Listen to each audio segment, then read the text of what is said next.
Hello एस्पारेंट्स, कैसे हो सब। तो स्वागत है अपने यूट्यूब चैनल पर एबी क्रैकिंग मंत्रा।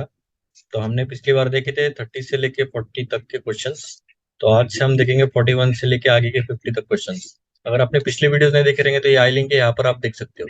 चलिए स्टार्ट करते हैं 41 क्वेश्चन से। Consider the following statements. No criminal proceedings shall be instituted against the governor of a state in any court during his term of office. अगर आपने लक्ष्मीकांत अच्छे से पढ़ा रहेगा तो ये तो सही स्टेटमेंट है। इसमें कुछ ऐसा कुछ वियर्डनेस नहीं है, कुछ नहीं, स्ट्रेट फॉरवर्ड है, क्योंकि उनके अगेंस्ट कोई क्रिमिनल प्रोसीडिंग्स नहीं हो सकते जब ये ऑफिस में रहते हैं तब। इवन इनके ऊपर कोई क्रिमिनल भी नहीं हो सकता, मतलब इन्होंने अगर खून भी कर दिया ऑफिस में जेन्युइन रीजन से, तभी भी कुछ नहीं कर सकते क्रिमिनल प्रोसीडिंग्स पर। अभी सेकंड स्टेटमेंट देखते हैं। The emoluments and allowances of the governor of a state shall not be diminished during his term of office. अभी देखिए, जो इमोल्यूमेंट्स रहते हैं या फिर अलाउंस रहते हैं, तो उसे डिमोलिश नहीं किया जा सकता। ये आर्टिकल 158 में लिखा है, आपको आर्टिकल जरूरत नहीं है, बस एक रेफरेंस के लिए मैं दे रहा हूँ। और ये आर्टिकल 361 है कि एक प्रोटेक्शन रहता है इनको, और ये कंडीशंस रहते हैं गवर्नर के ऑफिस में। तो ठीक है, ये दोनों स्टेटमेंट सही है। तो जो द फॉलोइंग स्टेटमेंट्स गिवन और करेक्ट पूछा है, तो आंसर हो गया सी। ठीक है, नेक्स्ट क्वेश्चन देखते हैं। द वेल नोन पेंटिंग बनी ठनी बिलोंग्स टू द। अभी देखिए, ये कल्चर का क्वेश्चन है। तो इसमें आपको अगर पता रहेगा ये बनी ठनी कहाँ की पेंटिंग है, या मतलब कौन से स्कूल की है, तो आप रिस्क उठा सकते हैं।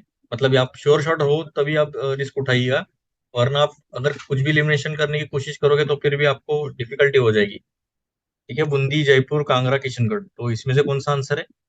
आंसर है बनीठनी, किशनगढ़। किशनगढ़ स्कूल से ये पेंटिंग किया जाता था। बनीठनी वेल नोन पेंटिंग है ये। ठीक है, 43 क्वेश्चन देखते हैं। What is terminal high altitude area defence third sometimes seen in the news. अब ये काफी चर्चे में था। जब मैंने अटेम्प्ट किया था तो मुझे लगा इजरायली रडार सिस्टम था ये थर्ड। काफी ऐसा, तो शायद कुछ सुर्खियों में रहा रहेगा। पर ये इजरायली रडार सिस्टम नहीं है, बल्कि एक अमेरिकन एंटी मिसाइल सिस्टम है। ठीक है, ये इसका आंसर ये है। इंडिया का नहीं है कुछ, ना ही साउथ कोरिया और जापान का है, तो बस अमेरिका का एक एंटी मिसाइल सिस्टम है। ये न्यूज में था, पर एक आई गेस प्रीवियस ईयर का था, मतलब ये अभी 2018 का 17 की न्यूज थी ये, तो इसलिए इतना कुछ याद नहीं था। फिर भी रिस्क उठाया था मैंने, और ये गलत भी हो गया था, तो ठीक है, कोई बात नहीं। अगर आपको पता रहेगा तभी आप मार्क कीजिएगा, वरना आप स्किप कर सकते हैं ऐसे क्वेश्चन। ठीक है, इसका आंसर है सी। 44th क्वेश्चन देखते हैं। With reference to cultural history of India, consider the following statements. Most of the Tyagaraja Kritis are devotional songs in praise of Lord Krishna. ठीक है, हमें पता नहीं, ये हो सकता है, नहीं भी हो सकता है। Tyagaraja created several new ragas. अभी देखिए, इसमें जो भी ये पर्सनैलिटी रहेगी कल्चरल हिस्ट्री में, तो इन्होंने ज्यादा से ज्यादा रागास तो क्रिएट किए रहेंगे। तो लॉजिकली थिंक करके देखे तो ये स्टेटमेंट तो सही होना चाहिए। तो आंसर मतलब आंसर तो नहीं बोल सकते, सेकंड स्टेटमेंट तो सही है लॉजिकली देखा जाए तो। टू, मतलब बी, सी और डी में टू है, मतलब ये तीनों में आंसर रहेगा। थर्ड देखते हैं। Annamacharya and Tyagaraja are contemporaries. अब ये पता नहीं रहेगी भी नहीं भी रहेगी भी। Annamacharya kirtanas are devotional song in praise of lord Venkateshwara. अभी देखिए, थोड़ा डिफिकल्ट हो जाता है क्वेश्चन। अभी आपको पता नहीं है ये कंटेम्पररीज है, या फिर ये लॉर्ड वेंकटेश्वर के डिवोशनल सॉन्ग्स को प्रेज करते थे, पता नहीं है अभी। पर ये तीनों में है, तो ये वन थर्ड कैटेगरी में आ गया ये। तो आपको अगर रिस्क उठाना है तो थर्ड राउंड या फिर सेकंड राउंड में आप उठा सकते हो रिस्क। अगर आपके अटेम्प्ट काफी कम है तो आपको रिस्क उठाना ही पड़ेगा। तो ये तीनों में से कौन सा आंसर लग रहा है आपको? बी, सी, डी, कौन सा है? तो आंसर है इसका आंसर बी। 2 और 4 ही सही है, बाकी सब गलत है। ठीक है, ऐसे क्वेश्चंस देखिए, देख लीजिएगा आप, आपके लॉजिक के अकॉर्डिंग आप देख लीजिए, ये सॉल्व करने की कोशिश कीजिएगा। अगर आपको पता रहेगा तो ठीक है, नहीं तो फिर आप स्किप भी कर सकते हो, क्योंकि वन थर्ड में भी आप जनरली अटेम्प्ट करना चाहिए, वन थर्ड में भी, अगर आपका अटेम्प्ट बहुत ही कम है तो। नहीं तो फिर आप स्किप भी कर सकते हो। ठीक है, 45th क्वेश्चन देखते हैं। Which of the following are regarded as the main features of the rule of law. अभी रूल ऑफ लॉ आपको पता रहेगा, आर्टिकल 14 में ये अच्छे से बोला है। तो इसके मेन फीचर के रिगार्डिंग पूछा गया है। तो इसमें क्या है? लिमिटेशन ऑफ पावर है, इक्वलिटी बिफोर लॉ है, people responsibility to the government है, लिबर्टी एंड सिविल राइट्स है। तो इसमें से करेक्ट आंसर बोलना है आपको। तो क्या रह सकता है, आपको क्या लगता है? तो देखिए, थर्ड स्टेटमेंट देखिए, people's responsibility to the government. अभी रूल ऑफ लॉ की बात कर रहे हैं, और पीपल की रिस्पॉन्सिबिलिटी क्या रहनी चाहिए गवर्नमेंट के अगेंस्ट, वो तो नहीं बोल सकते ना। उल्टा गवर्नमेंट को रिस्ट्रिक्ट करता है fundamental rights. Generally fundamental rights के अंडर ही आता है ना, तो इनकी रिस्पॉन्सिबिलिटी कहाँ से आ गई? तो थर्ड तो गलत है, थर्ड गया। अभी 1 to 4, 2 4 तो है, मतलब 2 और 4 तो सही है। अभी 1 का देखेंगे, लिमिटेशन ऑफ पावर्स।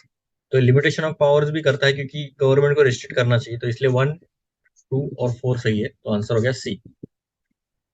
देखिए रूल ऑफ लॉ में क्या क्या है, तो एब्सेंस ऑफ आर्बिट्ररी पावर है, इक्वालिटी बिफोर लॉ है, और प्राइमेसी ऑफ इंडिविजुअल राइट्स है। तो हमने थर्ड स्टेटमेंट तो माना नहीं, पर पहला और जो सेकंड स्टेटमेंट है उसे हमने माना है, तो इसलिए 1, 2 और 4 इसका आंसर सही है। 46 क्वेश्चन देखते हैं। Which one of the following statements correctly describe the meaning of legal tender money. अभी देखिए काफी सुर्खियों में था लीगल टेंडर मनी, तो इसका मतलब क्या है, बस इतना ही पूछा है।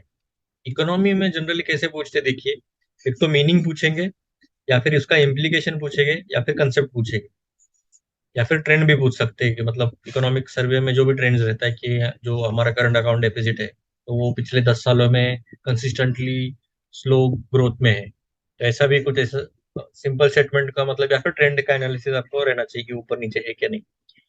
इकोनॉमिक कंसेप्ट काफी सिंपल भी रहते हैं, और कंसेप्चुअल क्लैरिटी रहेगी तो ही आप सॉल्व कर सकते हैं। तो ठीक है, लीगल टेंडर मनी क्या है देखते हैं हम।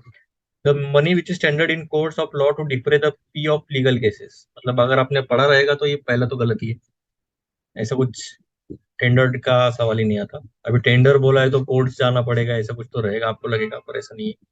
The money which a creditor is under compulsion to accept in settlement of his claims, ठीक है, इसे होल्ड पर रखते हो सकता है ये। The bank money in the form of cheques, draft, bill of exchange, नहीं, ये तो नहीं है, क्योंकि जो चेक्स रहते हैं वो रिफ्यूज भी किया जा सकता है। चेक्स लीगल टेंडर में तो नहीं आती, क्योंकि रिफ्यूज किया जा सकता है, तो सी तो नहीं है। Metallic money in circulation in a country, ये भी क्या है सवाल, ये तो ऐसा कुछ समझ ही नहीं आता, तो सी और डी भी गलत है, पहला भी गलत है, आंसर हो गया B. The money which credit is under compulsion to accept in settlement of his claim. देखिए लीगल टेंडर मनी का मीनिंग ही यही है कि आप उसे एक्सेप्ट ही करना चाहिए, उसके पास ऑब्लिगेशन रहता है कि वो रिफ्यूज नहीं कर सकता, तो ठीक है। 47 क्वेश्चन देखते हैं। If a commodity is provided free to the public by the government, ठीक है, एक कोई तो चीज है, अगर पब्लिक को गवर्नमेंट ने फ्री दे दी तो क्या होगा। अपॉर्चुनिटी कॉस्ट जीरो होगी, अपॉर्चुनिटी कॉस्ट इग्नोर्ड हो जाएगी, opportunity cost is transferred from the consumers of the product to the tax paying public, या फिर अपॉर्चुनिटी कॉस्ट जो है वो ट्रांसफर हो जाएगी कंज्यूमर से टू द गवर्नमेंट। अभी देखिए ये दो स्टेटमेंट सिमिलर है और ये दो स्टेटमेंट सिमिलर है, तो अपॉर्चुनिटी कॉस्ट जीरो तो नहीं हो सकती, तो पहला तो नहीं है। अपॉर्चुनिटी कॉस्ट जीरो नहीं रह सकती, इग्नोर भी नहीं हो सकती, आंसर सी और डी में रहेगा। देखिए कुछ कुछ क्वेश्चंस में कैसा रहता है, दो दो स्टेटमेंट सिमिलर देते हैं, तो आपको एक अंदाजा लगना चाहिए कि ये दोनों में से तो मतलब चार तो है, पर जो दोनों में से जो क्लोज दिया रहेगा ना वही ऑप्शंस रहते हैं generally, majority of the times जो दो ऑप्शंस में काफी क्लोजनेस रहता है तो वही ऑप्शन रहता है। ये देखिए थोड़ा एक्सट्रीम है, जीरो और इग्नोर्ड ऑलमोस्ट सेम ही दिख रहे, और देखिए ये सिमिलर पैटर्न्स पे है, तो ये चांसेस कम ही है इसके। अगर मैं अगर लॉजिकली मतलब तुक्केबाजी भी ठीक है, पर ये लॉजिक के बेसिस पर मैं सॉल्व कर रहा हूँ, मुझे नहीं पता ये अपॉर्चुनिटी कॉस्ट क्या होता है। ठीक है, अपॉर्चुनिटी कॉस्ट जो मतलब एक कॉस्ट रहेगी कुछ ना कुछ, तो जो ट्रांसफर होती है consumers of the product to the tax paying public. अभी देखिए जो भी टैक्स पेइंग पब्लिक है तो उनका तो नुकसान ही हो गया ना, अगर कोई कमोडिटी है गवर्नमेंट फ्री दे रही है उनको, तो जो गवर्नमेंट फ्री दे रही है मतलब क्या है, इनके पास फ्री नहीं आ रहा है, इनको कोई ना कोई तो पैसा दे रहा है, तो कौन है, टैक्स पेइंग पब्लिक ही रहेगा, तो उनकी जो अपॉर्चुनिटी कॉस्ट है वो ट्रांसफर हो रही है कंज्यूमर से टैक्स पेइंग पब्लिक तक, तो आंसर इसका सी है, ठीक है, ना कि consumer of the product government की नहीं है। ठीक है, 48 क्वेश्चन देखते हैं। Increase in absolute and per capita real GNP do not connote a higher level of economic development. तो मतलब इसमें क्या बताया गया है, अगर इफ लिखा है, अगर एब्सोल्यूट और पर कैपिटा रियल जीएनपी है वो higher level of economic development नहीं दिखाता है, कब, industrial output fails to keep pace with agriculture output, नहीं ऐसा कुछ नहीं है। Agriculture output fails to keep pace, देखिए दोनों में आपको लगेगा ये दोनों में, पर ऐसा नहीं है, दोनों भी वियर्ड स्टेटमेंट है।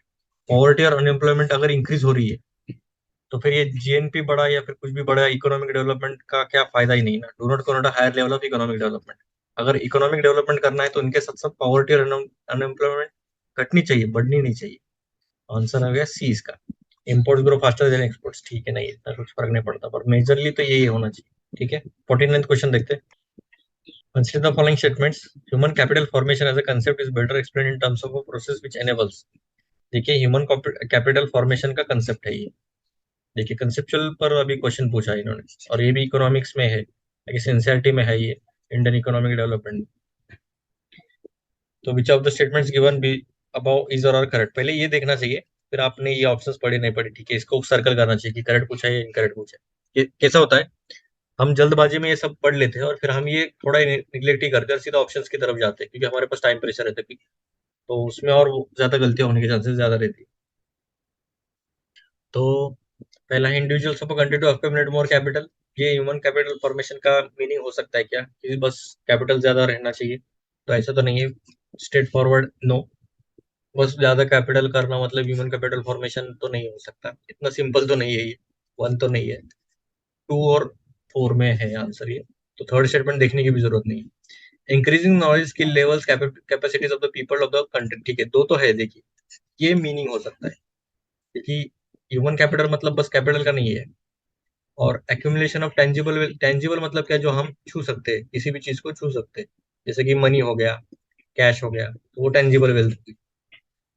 पर इसके साथ साथ इनटेंजिबल वेल्थ बोले कि मतलब क्या, तो नॉलेज आ गया, मतलब उसे छू नहीं सकते, स्किल लेवल्स आ गए, कैपेसिटी आ गई पीपल की, उसके साथ इंटेंजिबल वेल्थ भी आना चाहिए.